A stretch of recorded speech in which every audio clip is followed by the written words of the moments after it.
It's the Brad and John Show. It is the Brad and John Show. Today's date is July 31st. It's the last day of July. As I said earlier, John loved it. I said it's the last third of third quarter, right? Isn't that what I said? Something to that effect? Yeah, that's a great. The first third is over. Yes. Oh, excuse me. The first third of third quarter is over. Okay, John, in the B block, if you want to reference that, go back, listen to the show. I mentioned the fact that I put up a new picture of the Westplex Talk Studio with you, myself, my head's to the back, and Christy, who is our producer. She's in the studio right now. And the interesting thing was, you know how I knew she was the right person to come to work for us? Because she knows better than to talk with her mouth full. No, because of the fact that when I interviewed her, I said, you've listened to the show before.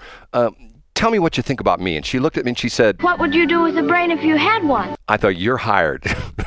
Okay. Oh, was that the Wizard of Oz drop?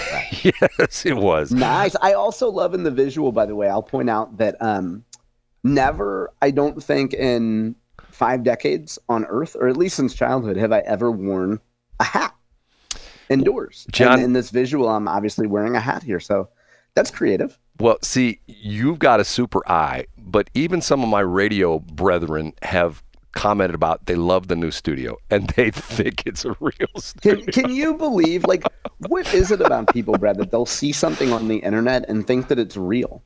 I don't know. Like, why would you think that anything Brad Hildebrand posts is straightforward? Like, why would you, when you post an appeal for St. Louis Public Radio donations, why would anybody think that you're being serious? I still have people commenting on that. And John, you brought this up. I forgot about this. The one guy called me a commie. Wasn't that funny? Yeah, like somebody who is you would generally consider to be ideologically aligned with you, yes, attacked you.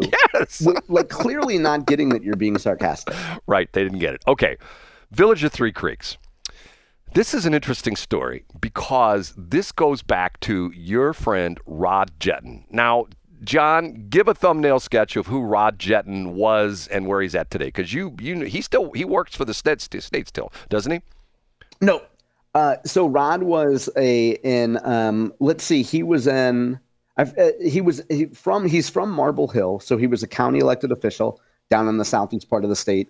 Became state representative, was a trusted deputy to Speaker Catherine Hanaway, eventually became Speaker of the House. And over a period of time, he left state government. He's worked for a number of elected officials.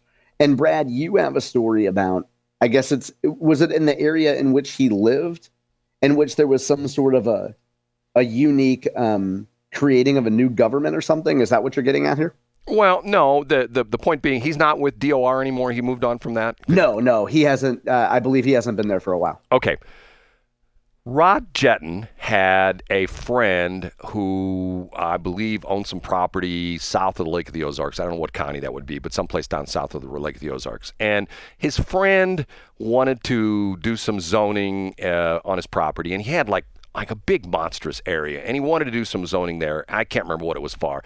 And the county kept shutting him down. Nope, can't do that. Nope, can't do that. Nope, can't do that. So Rod Jetton came up with what was referred to as the village law. And he dropped this into, and this is the interesting part of legislation, he dropped this into, I believe, an omnibus spending bill. Does that sound correct, John? Yeah, I don't remember the details of this. Well, essentially, he dropped it into a bill that had nothing to do with this, because this is very common practice in all forms of government, that you have a bill that's talking about, having street signs being painted all green, and on page 32 it talks about the fact that Joe Smith should become the new produce inspector for Pulaski County, whatever the heck it is. Okay. And what was interesting about this is, as a favor to his friend, he dropped in this section in this large bill called the Village Law Bill. And the Village Law Bill essentially said that you could create your own city. You could just essentially say, hey, and there were requirements that you couldn't be within, I think it was you couldn't be within a half mile of another city. And what the procedure was, you would petition the county to put this on an election, and essentially it would be like you would vote on an area, and the people who lived in the area, let's say you wanted to turn There's still parts of St. Louis County that are unincorporated. Like Spanish Lake. Spanish if we Lake. wanted to make Spanish Lake its own city. Right. Okay. You would put the boundaries in the bill or in the election thing and say, okay, the boundaries are anything north of 270, anything west of the Mississippi River, anything east of 367. Would that be a good description of? Yeah, that's great. And That's a good description. Everything south of the Missouri River, which essentially would encompass all of Spanish Lake.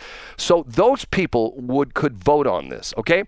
So Rod put this into this bill, and nobody saw it. It was like, once again, it goes to show you that nobody reads this crap. And it just got in there, and nobody saw it. And his buddy knew exactly what it was. So his buddy proceeds to go to the county, wherever county is, after this bill passes, and say, hey, I want to put this on. He had an attorney draw it all up. Here's the boundaries of my new city, and I want to have my own little city, and this has to go on the ballot. And the county officials were, what are you talking about? There's no law. Yeah, there is. They just passed it 2 weeks ago. So they dig through this law and they find it. Well, that sends off the red alert to all the political officials across the state. Oh my God, there's this new thing called the village law in this bill, where anybody who lives in an unincorporated part of Missouri can essentially form their own city. And the legislators had like a poop fit, if that makes any sense, okay? A conniption. Let's not be potty mouth. Right, okay. So, along the same time, here's where Brad comes into the picture. In 1993, the crap transmitter site had a very nice transmitter building built by the original owner, Ken Kenzie. Very nicely made, concrete foundation, which is still there to this day. And you didn't destroy it by your neglect and willful ignoring it? No, the flood of 93 destroyed it, okay? Oh, okay. The flood of 93, and it was, once again, it was like the situation that happened in Chesterfield Valley. It wasn't like the water slowly rose. Is the levee broke, and a wave of water came across the valley there. This is in southern Warren County, if you know where I'm talking about, along Highway 47. If you go north out of Washington, across the bridge, that's the part of Warren County. My transmitter site's a mile north of the Missouri River. It destroyed the building. Ken, the original owner, this happened in 93. I bought the place in 98. Ken went to Warren County and they said, nope, we're not going to let you rebuild, because they passed new laws and they said you can no longer build in a floodplain. So he tried and he tried and he tried. And our transmitter was in a trailer. He put up a little crappy trailer. Okay, so your point was, Brad? I went on numerous occasions to Warren County to ask them for a permit to rebuild my building, and every time I was rebuffed. So one time, after the village law was enacted, I went to a meeting and it was, you can actually call in Warren County, I don't know if you can do this anymore, you can actually call a special session of the Warren County, and there's 3 commissioners. And one of them had his bib overalls on. One of them still had he didn't have his bib overalls on, but he still had the cow poop on his boots. And the other guy, was, I think, in a Speedo and a wife beater. Those are the 3 Warren County commissioners. And I was in front of them asking them for a permit to rebuild my transmitter site. And they all said, no, no, no. The one guy was not even paying attention to what I was saying. He was doing something in his computer. And as I'm leaving the room, I said, you know what? I'm just going to use this new village law bill, and I'm going to create my own village, the Village of Brad. And you would have thought I dropped a hand grenade into the room, because all 3 of these guys in unison stood up and started yelling, there's no way that's ever going to happen. We're never going to allow that to happen. Blah, blah, blah, blah, blah, blah, blah, blah, blah. Okay, so along comes Mayor Dick Stratman. And Mayor Dick Stratman decides, he was the mayor at the time, he decides that, you know what? We need to have the next Chesterfield Valley. And the next Chesterfield Valley was going to be around the Washington Airport, which is in Warren County, but the city of Washington owns it. So he decides he's going to put in baseball fields down there. He's going to put manufacturing. He's going to put in all sorts of stuff, everything, and retail, the same stuff that you have in Chesterfield Valley. The farmers found out about this and said, no way, Jose. So they used the village law to create the Village of 3 Creeks. And what they did was, at the time, only 2 people lived in the annexed area, the area for the Village of 3 Creeks. And what they did was, Farmer Bob Lay, I'll mention him by name, L-E-Y, he's the guy that has this little place right there at Augusta Bottom Road, just to the north of the Missouri River. He brought, I think it was his cousin, they pulled a travel trailer into the parking lot where he has all his farm equipment, and it stuck up a mailbox, and they did this a couple other places. So they planted citizens in this area, and then they decided they were going to vote. Well, by the same time, the governor, who was back in 2008, would that have been Nixon still? Would that have been Nixon? Jay Nixon back? No, it was so Matt Blunt was still governor in the beginning of 2008. He's the one that signed the bill that repealed the law. Right. Okay. They were afraid that the law was going to be repealed before the election of November 2008. So all of these citizens, I use quotes, of Village of Three Creeks went to Warren County to vote absentee 2 weeks before the election, and the village got annexed, and it became a big secret. Okay.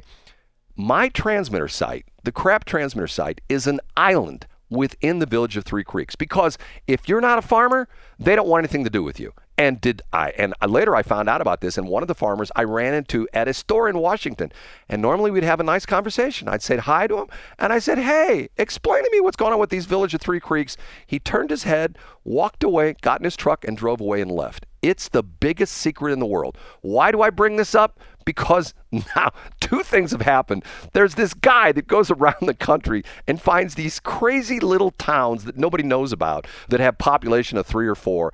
And he's put a video up on the YouTube. As a matter of fact, it's been up for a while. It's become one of the talking points on one of the WashMo, the Washington, Missouri Facebook pages. And it's interesting because of the fact that someone's asking from Washington, and this is the funny story, you could live in Washington for your entire life. I've done this before. Matter of fact, there were elected officials in Washington. I said to them, hey, when you go across the bridge into Warren County and you cross over into Warren County north of the Missouri River, what city are you in? They go, well, there's no city over there. That's unincorporated Warren County. No, it's the Village of Three Creeks. They didn't know about it. It's the world's best kept secret. Do you know where the city hall of the Village of Three Creeks is, John? Only because you told me right before break. It's in the living room of a farmer who is in the Village of Three Creeks. And the interesting part of this is I have been sued by these farmers. And have you really? For what? Yeah. I'm telling you. Well, it's a crazy story. We're running short on time. If you want me to continue, I'll continue tomorrow. I've been sued by these farmers who claim they're not suing me for our Village of Three Creeks. They're suing me because the Village of Three Creeks also has the exact same proportions of the Dutso Bottom Levee District. And they're trying to give me to pay for the stupid levy that I could care less about. And every year they send me a bill, and every year I don't pay it. So one year, after about 10 years of this going on, they took me to court. And guess what, John? Guess who? They lost. I bet they lost. I won in court. I won in Warren County Court. And they hate my guts. And to the point where my point being like, these guys have taken a law, they've taken advantage of it, and they are blatantly disregarding tons of laws in the state of Missouri. They don't care. It's just like Sam Page. He doesn't care. He's in power. He can do whatever hell he wants. What are you going to do? Indict me? Well, in that case, he sort of lost that bet, didn't he, John? The truth is, Brad, you could not care less. Excuse me. John, you want me to continue tomorrow? Or are we done with this? I think we've covered enough, Brad. I think we've gotten a great education on that law. Talk to you tomorrow. See you tomorrow, Brad.